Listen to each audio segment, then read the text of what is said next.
तो क्या आप जानते हैं कि बिहार के अब तक के 5 सबसे बड़े घोटाले कौन से हैं? कितनी राशि का घोटाला हुआ है? उस समय सरकार किसकी थी? मुख्यमंत्री कौन था? आज हम आपको बताएंगे बिहार के 5 सबसे बड़े घोटालों के बारे में, जिससे पूरा बिहार ही नहीं, जिसके बारे में पूरा देश जानता है और जिसका नाम लेकर के अक्सर बिहार की चर्चा की जाती है। और इन घोटालों के समय सरकार किसकी थी, मुख्यमंत्री कौन थे, इन सभी बातों की जानकारी आप तक हम आज पहुंचाएंगे। और इस सूची में बिहार का जो 5वां सबसे बड़ा घोटाला रहा है वो है अलकतरा घोटाला। अलकतरा घोटाला तब हुआ है जब झारखंड जो है बिहार के साथ हुआ करता था और झारखंड वाले इलाके को लेकर के हुआ था। कब हुआ था ये जान लीजिए। तो ये हुआ था 1992 से 1997 के बीच में, और सरकार थी तब जनता दल और राष्ट्रीय जनता दल की। मुख्यमंत्री थे लालू प्रसाद यादव, और जांच एजेंसी जिसको इस घोटाले का जांच करने का जिम्मेदारी सौंपा गया था वो थी CBI, central bureau of investigation वाला जो सीबीआई है, उसको इसका जांच करने का जिम्मेदारी सौंपा गया था। अब जानिए कि इस घोटाले में हुआ क्या था। इसमें हुआ यह था कि 325 मीट्रिक टन अलकतरा जो है वो अवैध तरीके से सरकारी अलकतरा को बेच दिया गया था। मतलब सड़क बनाने के लिए अलकतरा को मंगाया गया था और उसमें से 325 मीट्रिक टन अवैध अलकतरा जो था वो अवैध तरीके से बेच दिया गया था, सरकारी अलकतरा। उसके बाद इससे सरकार को लाखों का नुकसान हुआ था। अलग अलग इसको मंगाने के लिए जिन एजेंसियों को जिम्मेदारी सौंपी गई थी उसमें भी बड़ा घोटाला हुआ था और इस कारण भी सरकार को लाखों रुपया का नुकसान हुआ था। और उसके अलावा कई ऐसी जगह थी, कई ऐसी सड़कें थी जो कागज पर सड़क बन गई थी, उस कागज पर के सड़क को बनाने में अलकतरा खर्च कर दिया गया था और फिर वो धरातल पर कभी सड़क बना ही नहीं था। और इस कारण से उस सड़क में बनने वाली जो अलकतरा थी उसका इस्तेमाल जो है वो बेचने के लिए किया गया और उससे धन अर्जित किया गया और सरकार को इससे भारी नुकसान हुआ था। तो ये था बिहार का 5वां सबसे बड़ा घोटाला, अलकतरा घोटाला। उसके बाद इस सूची में जो अगला घोटाला है वो है चावल मिल घोटाला। अब चावल मिल घोटाला कितना बड़ा घोटाला था आप इस बात से अंदाजा लगा सकते हैं कि इसको दूसरा चारा घोटाला कहा जाता है। आप इस बात से समझ लीजिए कि कितना बड़ा घोटाला होगा। दूसरा चारा घोटाला के नाम से यह प्रचलित है। इसमें भारतीय जनता पार्टी, जनता दल यूनाइटेड के भी बड़े बड़े नेताओं का नाम सामने आया था, राष्ट्रीय जनता दल के कई नेता का नाम सामने आया था। सरकार किसकी थी जब यह घोटाला हुआ? तो एनडीए की सरकार थी और मुख्यमंत्री नीतीश कुमार थे। कितना घोटाला हुआ? तो लगभग 600 करोड़ रुपया का घोटाला जो है इस माध्यम से हुआ था। और इसको एक और नाम से जाना जाता है, धान घोटाला के नाम से भी इस घोटाले को जाना जाता है। अब इसमें जांच एजेंसी जो थी, जो एजेंसी इस बात का जांच कर रही थी इस घोटाले का, वो थी ईडी, प्रवर्तन निदेशालय जो है इसका जांच कर रही थी। और इसमें हुआ क्या था? तो 17 लाख मीट्रिक टन धान जो है वो वेस्ट बंगाल भेजना था क्योंकि वो भीग करके खराब हो रहे थे और पश्चिम बंगाल वो भेजने के नाम पर तमाम ट्रांसपोर्ट कंपनियों के नाम पर, ट्रांसपोर्टर्स के नाम पर पैसा उठा लिया गया, जबकि धान या फिर जो चावल था वो पश्चिम बंगाल भेजा ही नहीं गया। और इसमें करीब 600 करोड़ रुपया का गबन किया गया जिससे सरकार को भारी नुकसान हुआ। उसके बाद जो इस सूची में अगला घोटाला है वो है टॉपर घोटाला। टॉपर घोटाला वो घोटाला है जिसको पूरा देश में जाना गया और जिसके कारण बिहार की बदनामी खूब हुई। देश के बाहर एक समय ऐसा आ गया था, बिहार के बाहर जब आप जाकर के कहते थे कि आप बिहार के पढ़ने वाले हैं तब आपको जो है जज किया जाने लगा था। और वो किस कारण से किया गया था? तो क्योंकि टॉपर घोटाले के कारण। कब हुआ था? तो 2016 में हुआ था। और जब सरकार किसकी थी? तो महागठबंधन की सरकार थी। नीतीश कुमार राजद के साथ जाकर के सरकार बनाए थे, मुख्यमंत्री नीतीश कुमार थे। बच्चों की कॉपी बदल करके और पैसे लेकर के टॉप करवाने का काम हो रहा था। और इस बात का घोटाला तब उजागर हुआ जब कला क्षेत्र की टॉपर जो थी रूबी राय, जो बिहार टॉप की थी, सबसे ज्यादा नंबर लेकर के आई थी, उनसे मीडिया वाले इंटरव्यू लेने गए और उनसे पूछने लगे कि आप कौन से सब्जेक्ट से पढ़ी थी?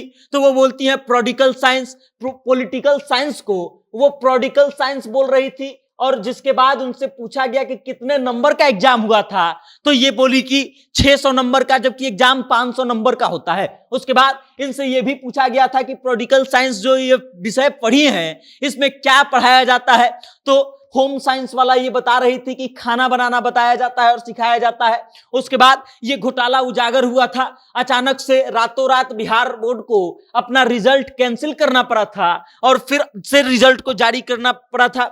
इसकी जांच के लिए एसआईटी का गठन किया गया था और एसआईटी के माध्यम से जांच किया गया और तब कई बड़े बड़े नाम सामने आए थे जिनका लेना देना इस घोटाले में था और जिसके कारण ये घोटाला हो रहा था। उसके बाद इस सूची में जो अगला घोटाला है वो है सृजन घोटाला। सृजन घोटाला बिहार का दूसरा सबसे बड़ा घोटाला माना जाता है और इसलिए माना जाता है क्योंकि 900 करोड़ रुपया का घोटाला लगभग इसमें हुआ था सृजन घोटाले में। और कब हुआ था तो 2003 से लेकर के 2017 तक, मतलब राजद की सरकार थी और एनडीए की भी सरकार रही थी। मुख्यमंत्री कुछ समय तक नीतीश कुमार रहे और फिर कुछ समय के लिए राबड़ी देवी रही और उनके कार्यकाल में यह घोटाला हुआ सृजन घोटाला। ये इतना तगड़ा घोटाला था कि सरकारी खजाने खाली हो गए थे। अब आप जानिए कि 900 करोड़ रुपया का लगभग घोटाला हुआ था। अलग अलग जगहों पर अलग अलग राशि मिलती है। जांच एजेंसी जो इस चीज का जांच करने का जिम्मेदारी उठाई वो थी सीबीआई। अब इसमें हुआ क्या था तो सृजन एक संस्था थी जो महिलाओं के विकास के लिए काम करती थी, सहयोग समिति के तौर पर काम करती थी। भागलपुर में इस संस्था का रजिस्ट्रेशन हुआ था और संस्था को बनाने वाली युवती का नाम था मनोरमा देवी। मनोरमा देवी ये संस्था बनाती हैं, अपने बेटे और बहू को इस संस्था का सचिव और सदस्य बनाती हैं और उसके बाद घोटाला शुरू होता है। एक एक करके सरकारी विभाग में के खजाने जो थे वो खाली किया जाने लगा।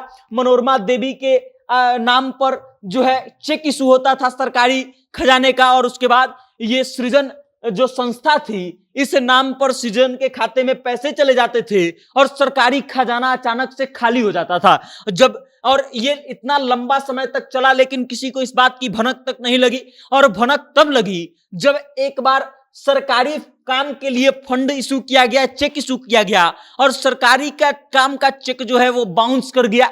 तब जाकर के लोगों को भनक लगा कि इतना बड़ा खेल हो रहा है और इतना बड़ा घोटाला हो रहा है।